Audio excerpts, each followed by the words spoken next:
Cuando damos revista a los evangelios, eh, podemos observar que cada escritor de los cuatro evangelios ha tenido en su mente, en su corazón, por la guía de Dios, llegar a distintas partes del pueblo. Es así como el Evangelio de San Mateo, escrito por Leví y por Mateo, tiene 28 capítulos con mucho olor a Antiguo Testamento, ya que llegaba a los judíos para entregarles la vida del Señor Jesús como el Mesías que ellos estaban esperando. Y Mateo se dedica a presentar a Jesús como el Mesías y hay muchas citas del Antiguo Testamento. Es el evangelio que más citas tiene del Antiguo Testamento. Marcos tiene 16 capítulos, no contiene genealogía como Mateo la tiene. Mateo empieza de David para adelante la genealogía, ya que a los judíos les interesaba esta genealogía. Marcos le escribe a los romanos. Los romanos no le interesa la vida de un judío, pero ellos están pensando en este hombre que era un milagrero y que por ser milagrero era Dios. Esa es la idea de Marcos.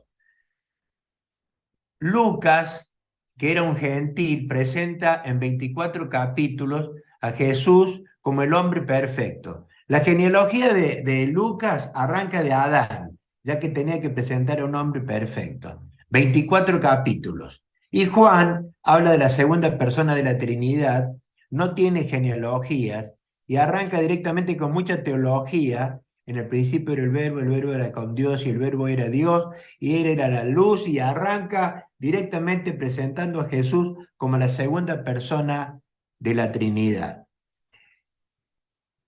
A medida que pasamos el libro de Mateo, vamos observando que Jesús va presentándole a los judíos su, digamos así, documento de identidad.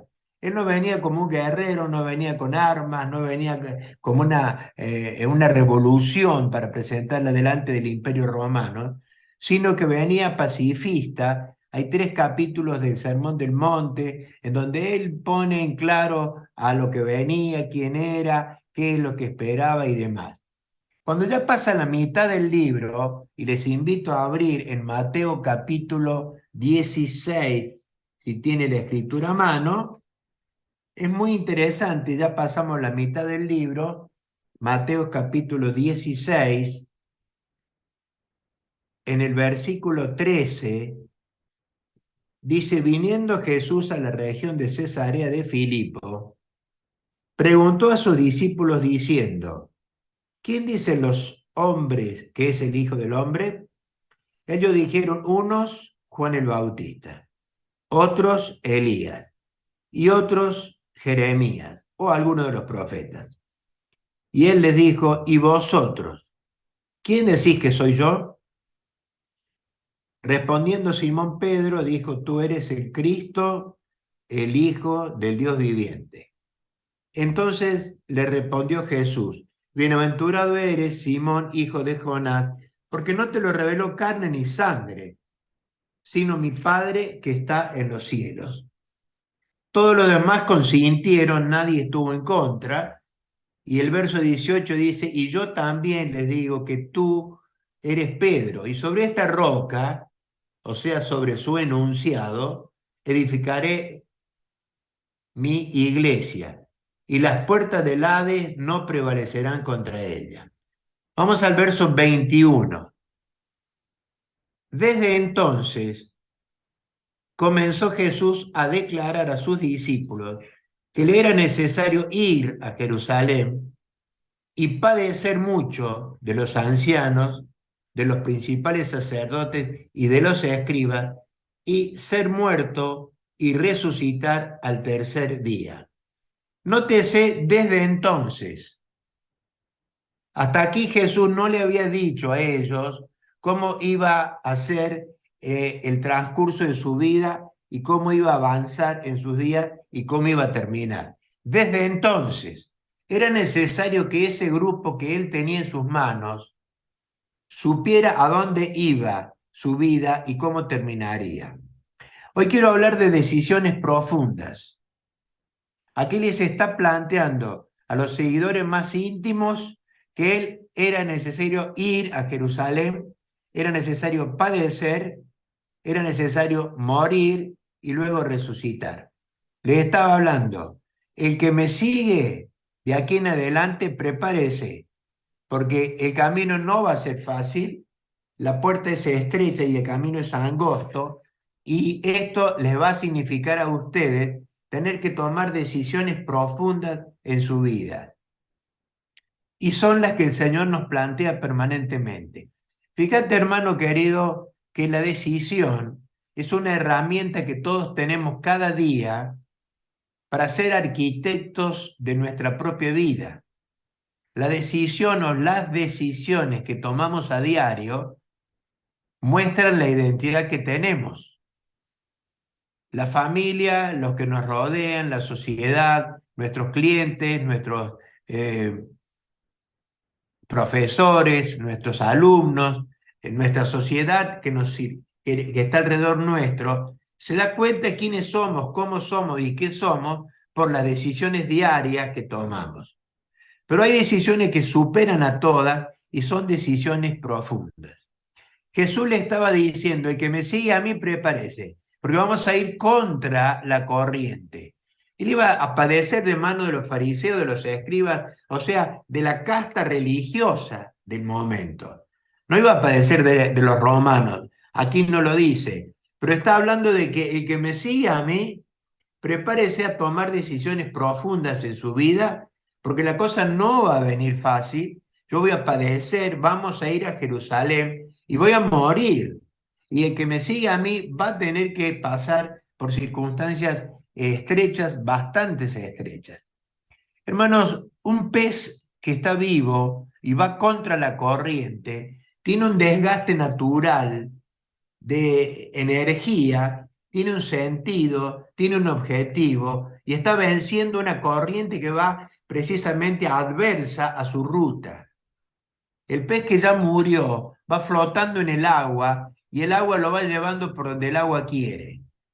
Las decisiones profundas que tenemos que tomar a lo largo de la vida cristiana implican energía, desgaste, costo, objetivos, sacrificios o poner nuestra vida al servicio del Señor y terminaremos quizás padeciendo como lo dice el Señor. El mundo tendréis aflicción. Sí, ¿cuál es la aflicción? El dinero, los negocios, se nos hundió una pared. No, no, no.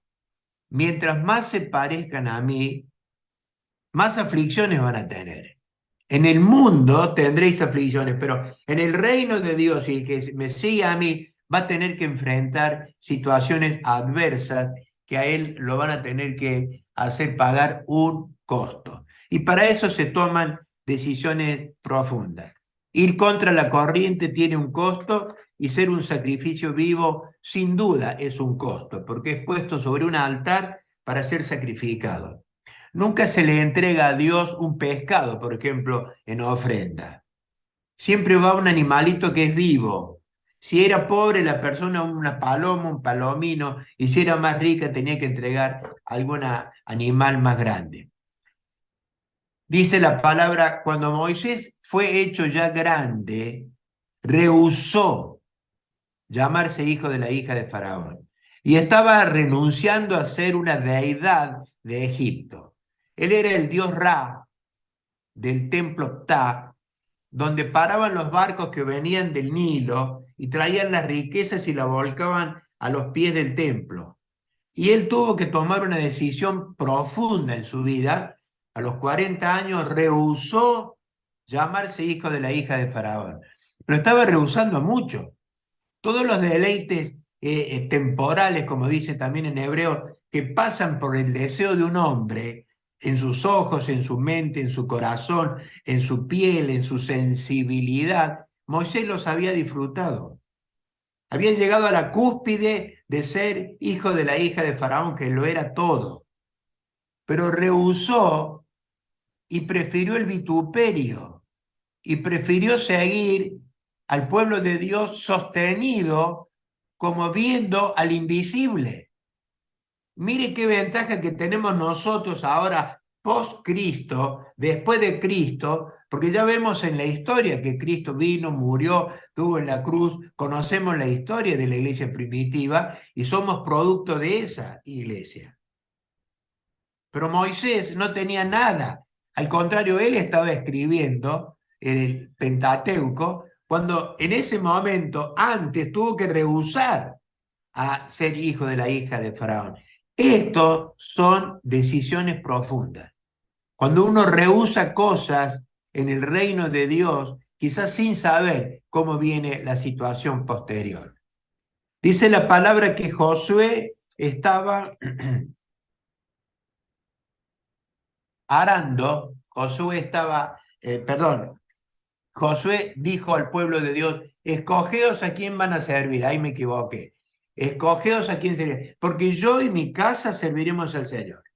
Y los invita a su casa, ¿eh? No le dice, venga a mi iglesia, porque nosotros es muy fácil decirle, vení a mi iglesia, pero decirle, vení a casa a ver cómo están las cosas, es más difícil. Y Josué hizo lo que tenía que hacer.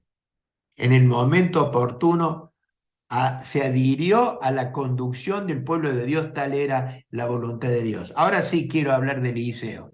Eliseo estaba con 12 yuntas de bueyes, estaba arando el campo. Pasa Elías y le tira el manto.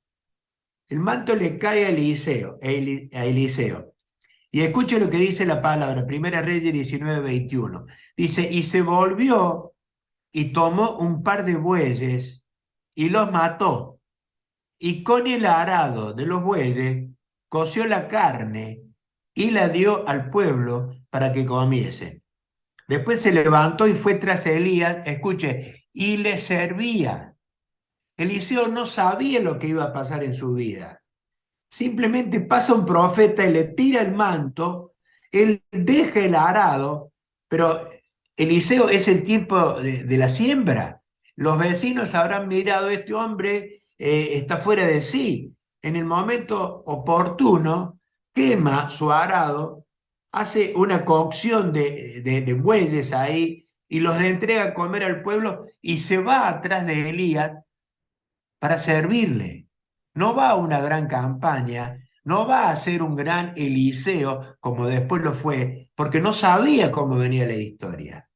Estas son decisiones profundas, aquellas que se toman por fe, simplemente porque le cayó un manto.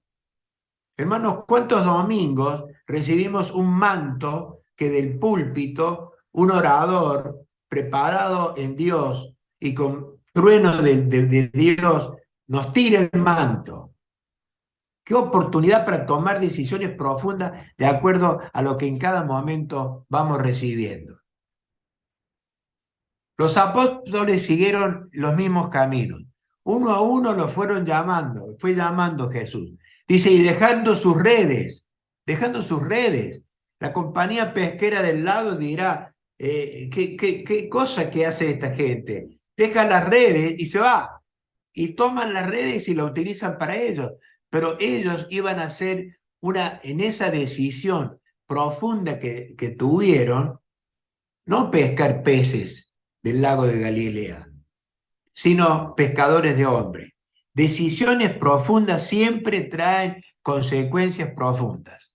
Saulo de Tarso tenía todas las cartas, tenía toda la ley, tenía toda la autoridad perseguida de la iglesia, pero camino a Damasco, ese capítulo 9 de Hechos, fue tan revolucionario, tan explosivo. Creo que después de la crucifixión, esto y de la resurrección, por supuesto, la vida del Señor, este capítulo 9 es lo que puso la bisagra a la historia de la humanidad. Porque allí ese mismo Jesús le dijo, yo soy Jesús a quien tú persigues. Señor, ¿qué quieres que haga? Ahí la dependencia del cielo hace que él tome una decisión tan profunda que él estaba instruido a los pies de Gamaliel. Era quien era. Tenía una autoridad de los judíos tremenda para tomar a los cristianos y llevarlos a la cárcel y llevarlos a la muerte. Mas tomó una decisión profunda. y siguió el camino simple del Señor y sabemos la historia de ese camino. Luego, Pablo va a escribir 87 capítulos en sus 13 cartas. En el capítulo 86, los primeros versículos dice, en los postreros días vendrán tiempos peligrosos. Yo me lo imagino a Timoteo tomando esto y viendo ahí la corrida de los creyentes, el pueblo ortodoxo judío que los perseguía, los romanos que los perseguían, luego vinieron la Inquisición, luego vinieron las teas humanas, los circos romanos, vino la sangre. Vale así que Tertuliano, uno de los padres de la iglesia, dice, donde hay sangre de cristianos, parecen semillas de nuevos cristianos. Timoteo dirá, pobre lo que vivan los últimos tiempos. Si ahora que estamos siendo en persecución y en muerte, están lastimeros esto de perder familia, de perder hijos y de perder esposos, esposas, pobres los que vivan los últimos tiempos. Vos y yo. Estos somos los últimos tiempos. Pero ellos tomaron decisiones profundas. Y Pablo le escribe a Timoteo y le dice, en el último capítulo que escribe, 2 Timoteo 4, haz obra de evangelista. Te lo encarezco delante de Dios Padre. Haz obra de evangelista. Predica la palabra. Yo no veo ningún sermón de Timoteo en la Biblia. Ninguna predicación. Pero hizo obra de evangelista. El don de evangelismo es una cosa y el testimonio evangelista es otra cosa. Pero no me quiero salir del tema, quiero seguir con decisiones profundas. Timoteo las tuvo y claro que las tuvo y las vivió.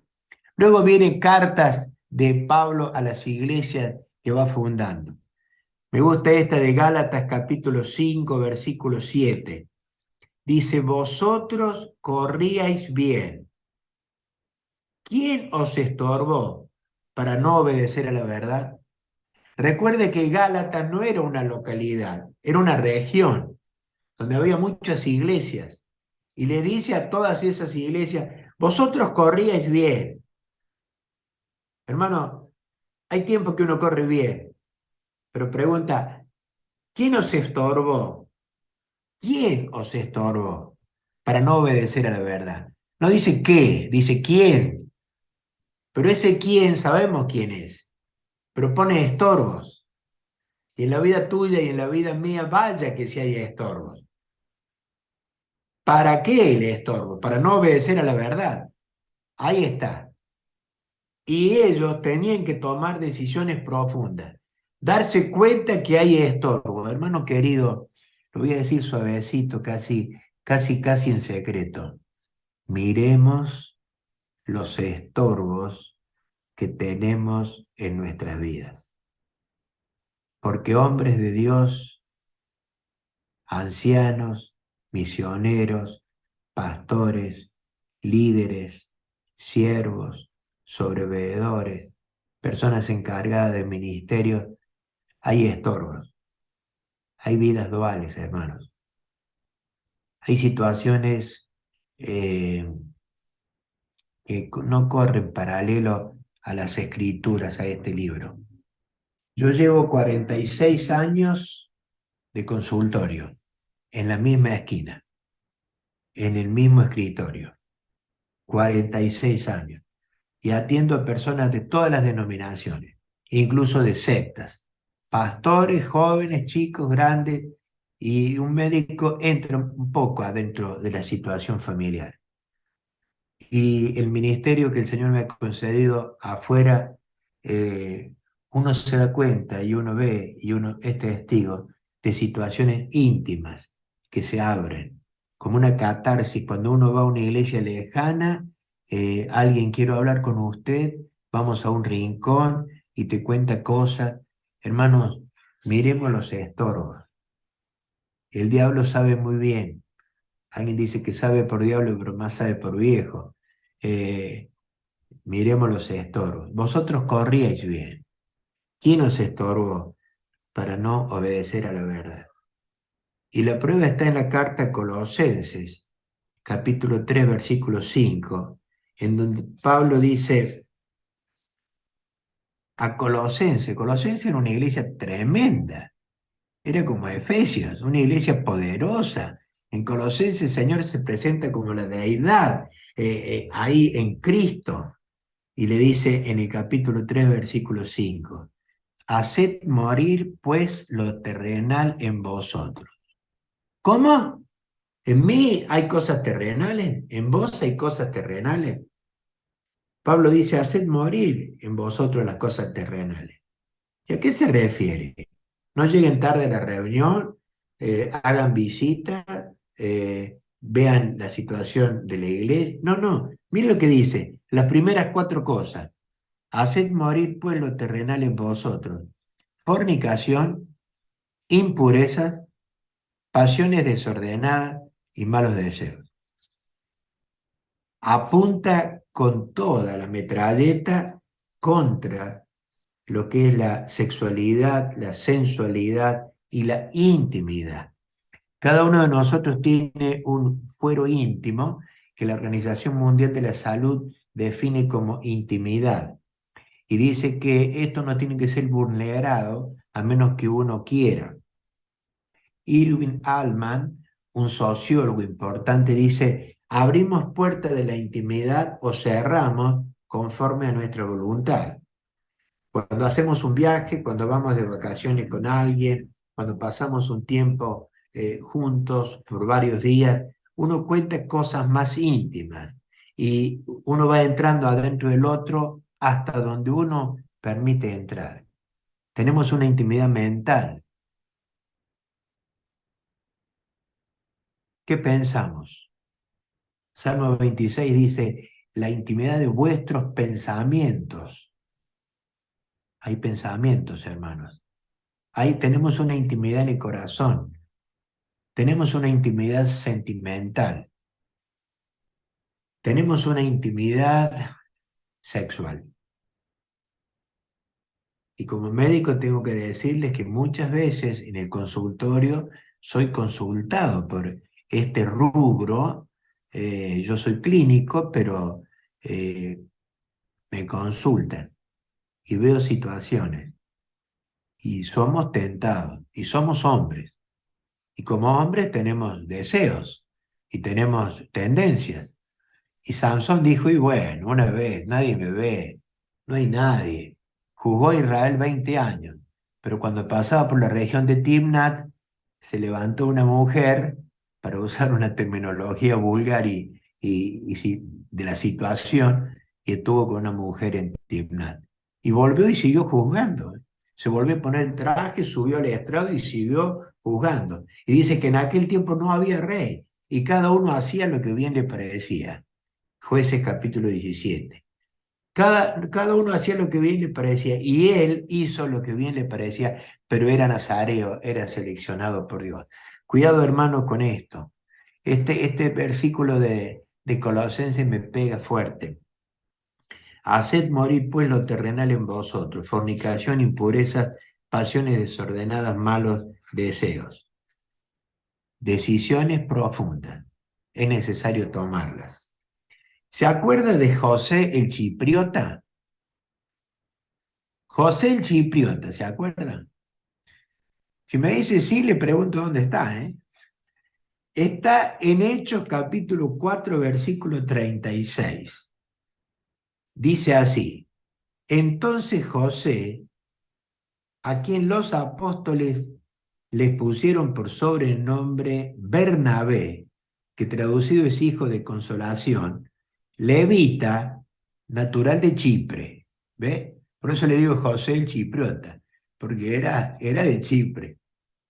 Era una trampita ahí en la palabrita esa, pero dice, como tenía una heredad, escuche, la vendió y trajo el precio y lo puso a los pies de los apóstoles. Qué decisión este hombre, ¿no? José, no existía. Capítulo 4, 37, todavía no era nadie, era subnadie, pero tomó una decisión profunda.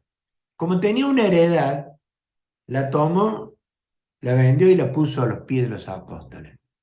Y ellos le pusieron Bernabé. ¿Quién fue Bernabé?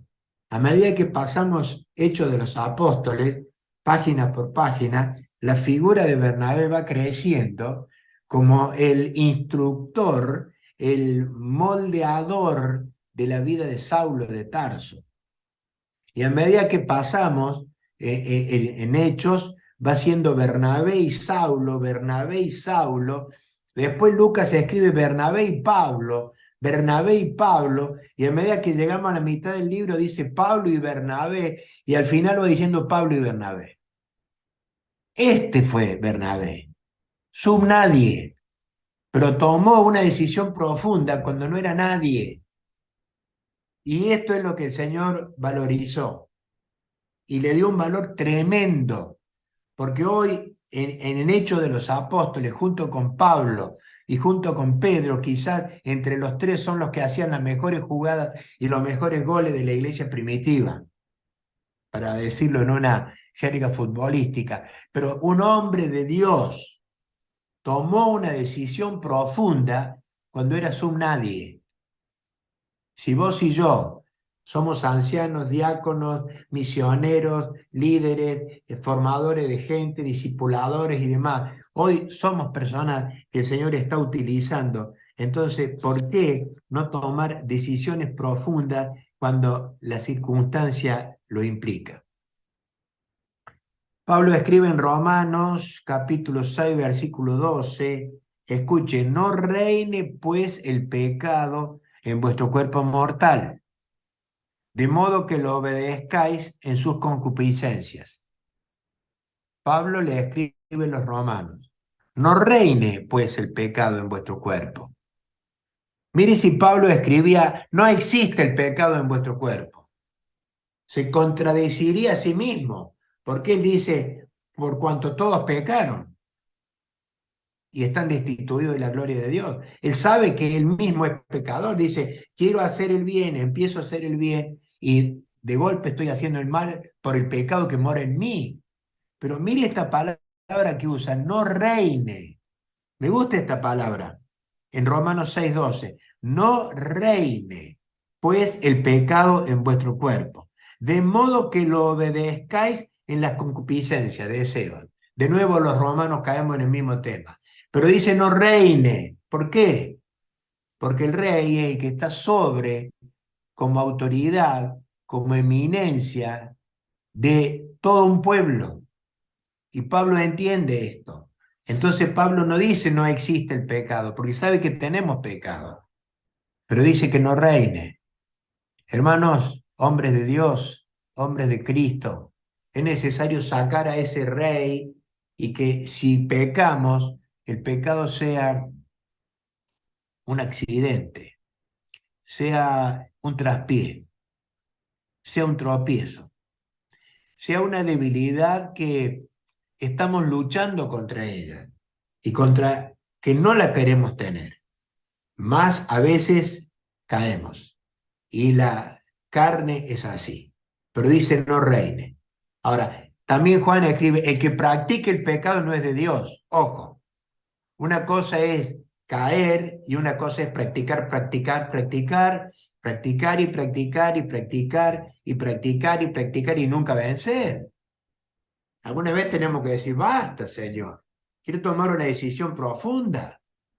Terminemos el Zoom, vamos a la pieza, nos arrodillemos, Señor. Vos sabés cuál es mi problema. Vos sabés que está reinando. Vos sabés que lo quiero destronar. Vos sabés que le quiero sacar el timón. Ya basta de caer atrás de eso. No quiero ser como Samson, un hipócrita, que en la calle funciona de una forma y en la iglesia funcionamos de otra. Pablo le escribe a Corinto y le dice, persuadimos a los hombres, pero a Dios le es manifiesto lo que somos. Mire esta palabra, persuadimos a los hombres, pero a Dios le manifiesta lo que somos. Pareciera que en la iglesia nos vestimos de hermanos libres, de menonitas, de bautistas, de lo que usted quiera, y vamos a la iglesia y ponemos una imagen que queremos vender y somos artesanos en fabricar una imagen y una pinta de creyente y de cristiano que voltea. Entonces la gente nos ve y bueno, persuadimos a los hombres. Pablo dice, pero a Dios le manifiesto lo que somos. Hermano querido, decisiones profundas. Es necesario tomarlas. El joven rico tomó una decisión profunda, claro que la tomó. Claro que la tomó, pero la tomó en contra. Lo tenía Jesús a 1 metro. Jesús dice, mirándole, le amó, porque cumplía un montón de cosas, pero lo que era relacionado a él, no. Jesús le dijo, anda, despojate de ese trono que tenés, de ese rey que tenés, de esa riqueza. Toma la cruz y seguime. Toma una decisión profunda, pero fue al revés. Pobre, lleva 2000 años esperando todavía con el martillo del juez supremo culpable y vaya a la condenación, cuando podía haber sido totalmente en contra. En Efesios 5:8, acá hay dos frases que nos encanta porque son doctrina pura. Efesios 5:8. Mire, la primera dice, porque en otro tiempo erais tinieblas. Gracias, Señor. En otro tiempo éramos tinieblas. Esto es doctrina, ¿eh? Éramos tinieblas en otro tiempo. La segunda frase dice, mas ahora sois luz en el Señor. Gloria a Dios. Nadie nos arrebata esto. Nadie nos puede sacar esto. El enemigo, el que está en nosotros es mayor que el que está en el mundo, no lo puede sacar. ¿Quién lo puede tocar a esto? Ahora somos luz en el Señor. La ONU, la Organización Unida, lo puede tocar. La OMS lo puede tocar. Los príncipes, los reyes de este mundo, los gobiernos, la lluvia ácida, el clima, la ecología, el calor. ¿Quién lo puede tocar? Dos frases hermosas. Porque en otro tiempo eras tinieblas, mas ahora sois luz en el Señor. Pero mire cómo sigue, mire el verbo. Andad como hijos de luz. Ahí vamos, querido hermano. Este es el punto de tomar decisiones profundas. Sí, Señor, antes era tinieblas, sí, iba a la condenación. Ahora soy luz en el Señor. ¿Ah, sí? Bueno, andad como hijos de luz. Y ahí viene, poner la marcha, poner la primera, la segunda, la tercera. A veces hay que frenar, a veces hay que acelerar y a veces hay que correr, como José, y agarró y corrió. Y otras veces hay que velar para no entrar en tentación. Bueno, pero andar como hijos de luz. Decisiones profundas. Un joven a caballo en la Europa medieval iba por el campo con su caballo brioso y se desata una tormenta y empiezan los rayos y refusilos y truenos. Y cae un árbol, delante de él, en un árbol, un rayo tremendo. Y él dice, Santa Ana, si me salvas, me hago monje. Y se salvó y se hizo monje. Y era un buen monje. Pero un día entró en depresión este monje. Y entonces un cardenal, Eck, habla con el Papa Pío X y le dice, este muchacho pinta lindo, pero está entrando en depresión. ¿Por qué no le permitimos que lea la Biblia? Porque se podían leer muchos libros religiosos, pero no la Biblia. Y le permiten a este joven leer la Biblia. Y Martín, que era el nombre de este joven, empieza a leer la Biblia. Y cuando llega a un lugar y dice, por gracia soy salvo. Ah, no por obra, para que nadie se gloria. Martín Lutero dice, esto es Biblia. Pero en la situación que yo estoy viviendo, son antibíblicos. Solo por gracia, solo por fe. Ah, escribe 95 tesis y se la juega, mi hermano, se la juega. Y va a la catedral y la clava ahí en Wittenberg, las 95 tesis contra el Vaticano y contra el imperio de la Iglesia romana.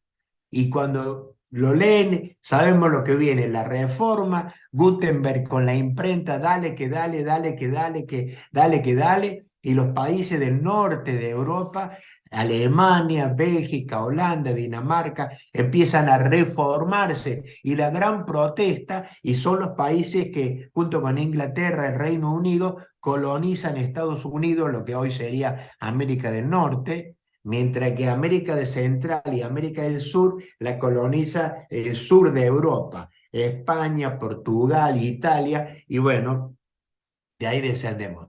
Un hombre tomó una decisión profunda y lo hizo nada más ni nada menos que contra el Vaticano. Queridos, esto es decisiones profundas. Pasamos revista a algunos, hay otros más, pero el tiempo se acorta. ¿Hasta cuándo, hermanos, vamos a seguir con la mediocridad? Y yo quiero hacer un par de preguntas y que cada uno conteste con su corazón. Primera pregunta. El tiempo de creyente transcurrido que cada uno tenemos, desde la conversión hasta ahora, el tiempo que hemos pasado, ¿es indicador de la madurez espiritual? ¿O las decisiones profundas que hemos tomado en ese tiempo son los que me marcan la madurez espiritual? Proverbio 23 dice, compra la verdad, la sabiduría, el discernimiento, la disciplina y no la vendas. Nada más que eso dice, compra la verdad, compra la sabiduría, la disciplina y el discernimiento y no la vendas. Hermano, el discernimiento nos lleva a tomar decisiones profundas. El tiempo que hemos transcurrido de la iglesia, no. Hay creyentes de 15, 20 años de iglesia que todavía están en la salita de 4, con el pintorcito y con un crayón en la mano. El tiempo es suficiente para que a través de lo que recibimos en la lectura, en la comunión, en el servicio, en el púlpito, nos dé ese entusiasmo de tomar decisiones profundas. Porque los personajes que hemos visto, todos tomaron una decisión cuando no era nadie. Moisés rehusó ser hijo de la hija de Faraón cuando no fue todavía el gran libertador, el gran Moisés, el que escribiría 5 libros en el Pentateuco, etcétera, etcétera. Y cada uno de los personajes que mencioné, lo mismo. Decisiones profundas son decisiones de fe, son decisiones de confianza en Dios, son decisiones de decir, basta a la mediocridad. Basta del pintorcito, me lo saco y aunque en la iglesia crean que soy grande, voy a ser grande a los ojos tuyos, a los ojos tuyos. Dicen que el joven violinista, la noche de su debut, llenó el teatro, lleno de gente escuchando su violín. Y él, a una, las piezas las tocaba y la gente se deleitaba. Y aplaudían y aplaudían y el joven violinista, dale con su violín, tocando y tocando. Terminó la última pieza, el telón se cerró, se abrió un par de veces, la gente aplaudía, gritaba, cerraron el telón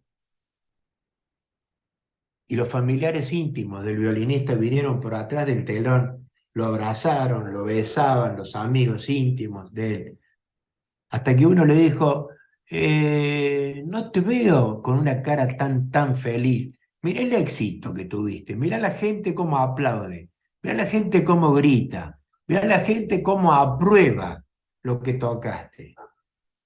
¿Por qué no estás tan feliz? Y él dice, en la primera fila estaba mi maestro. Y yo miraba su rostro y no tuve la aprobación total. El maestro esperaba más de mí. ¿Qué sabe la gente de violín? Yo quiero la aprobación de mi maestro. Hermanos, basta de recibir aplausos y vítores y palmoteadas y palabras bonitas de la gente. Miremos los ojos del maestro. ¿Estamos aprobados por los ojos del maestro? ¿O es necesario que nos paremos en este 4 de septiembre y digamos, quiero tomar una decisión profunda? Que aunque sea que nadie la sepa, pero adentro tuyo y adentro mío, decir, Señor, yo sé cuál es mi talón de Aquiles. Señor, tú lo sabes, tú lo conoces. tú me conoces. Y conoces mi debilidad, Señor. Y conoces mis fallas, Señor. Pero en esta hora, Padre, tu palabra me está hablando y me está diciendo, basta de simuladamente. El Salmo 26 también lo dice, andaban simuladamente, dice. Basta, Señor. Yo quiero tomar una decisión profunda delante tuyo y buscar la preeminencia de tu presencia en mi vida, la excelencia, la vehemencia de un impacto tuyo en mi vida que ya es tuya, pero quiero rehusar algunas cosas que están pasando. Para terminar, pregunto, ¿quiénes toman decisiones profundas después de un mensaje cuando subimos al púlpito cada domingo? O cuando escuchamos, ¿quiénes toman decisiones profundas? ¿Quiénes pueden tomar decisiones profundas? ¿Sabe una cosa? ¿Sabe que todos podemos tomar una decisión profunda? ¿Sabe que todos las podemos tomar? ¿Sabe quiénes la toman a la decisión profunda? Todos la tomamos. Pero algunos para decir, sí, la palabra me llegó y la decisión profunda mía va a ser volver a casa y no ver los partidos de fútbol o lo que sea que me atraiga. Va a ser inclinarme y decir, Señor, hoy me has hablado y quiero tomar una decisión profunda. Pero también hay decisiones profundas de aquel que dice, lo dejo para después. También es una decisión profunda. En otra oportunidad, quizás después, en algún momento, esto que tengo es muy fuerte. Ya he luchado tantas veces que no lo he logrado, pero en algún momento cambio, en algún momento la tomo la decisión. Hermano, animémonos, busquemos en el Señor, en su palabra, busquemos en su presencia, busquemos una decisión profunda, que nos haga grandes, grandes, pero no visiblemente, y nos haga grande delante de Dios, para la gloria de Dios. Para decir, si el Espíritu Santo ya está dentro mío, como estaba en los personajes neotestamentarios que hablamos, ya está dentro mío. Es el mismo Espíritu Santo que no me mermó la fuerza, no se fue de vacaciones, no se enferma, no se debilita, pero puede adormecerse, puede entristecerse. Pero si tomamos decisiones profundas, salimos ganando. Y termino con lo siguiente. Si hay algo en tu vida o en la mía que nos está ofreciendo un estorbo para no obedecer a la verdad, es grave. Pero es de terapia intensiva si no nos preocupamos por esa gravedad. Si nos preocupamos por esa situación, ganamos. Y empezamos a salir de la terapia intensiva. Y el Señor hará con nosotros nuevas personas. Amado Dios, en esta hora, que esta palabra llegue profundamente a nuestras vidas, comenzando de mí, Señor. Y que cada uno de nosotros, con sinceridad, con transparencia, nos acerquemos a tu trono, sabiendo que tú nos entiendes y tú nos comprendes, y tú sabes y te acuerdas que somos carne, y eres pronto a mejorar nuestra situación. Y haciendo caso al apóstol Pedro, dice, echando toda vuestra ansiedad, toda la ansiedad, Señor, toda la situación que me está debilitando sobre Cristo, porque Él tiene cuidado de nosotros. Señor, que esta palabra cale hondo en nuestras vidas y nos haga dar un paso adelante en la madurez cristiana que tú estás esperando. Para gloria de tu nombre y en el nombre del Señor Jesús lo pido. Amén.